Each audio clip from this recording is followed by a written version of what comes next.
Fis-sena skolastika li ġejja, il-Kulleġġ għall-Arti, ix-Xjenza u t-Teknoloġija l-MCAST se joffri 200 kors mill-livell bażiku għal korsijiet fil-livelli ta' baċellerat u masters. Minn Ottubru tas-sena d-dieħla se jiġu offruti 9 korsijiet ġodda dan tħabbar waqt konferenza li fiha ġie mniedi il-prospett il-ġdid li jinkludi l-arti kreattiva, ix-xjenza applikata, l-inġinerija, is-servizzi fil-komunità u l-informatika.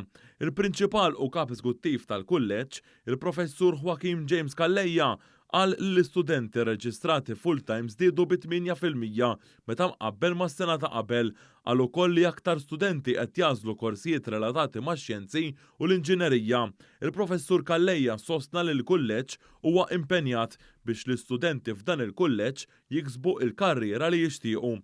Minnaħa tiegħu il-Ministru għall-Edukazzjoni Clifton Grima qal li l-investiment fl-edukazzjoni u l-ħiliet huwa ta' priorità, qal li l-ewwel gruppi ta' studenti li jażlu suġġetti vokazzjonali qed jimxu b'suċċess lejn l-edukazzjoni ogħla.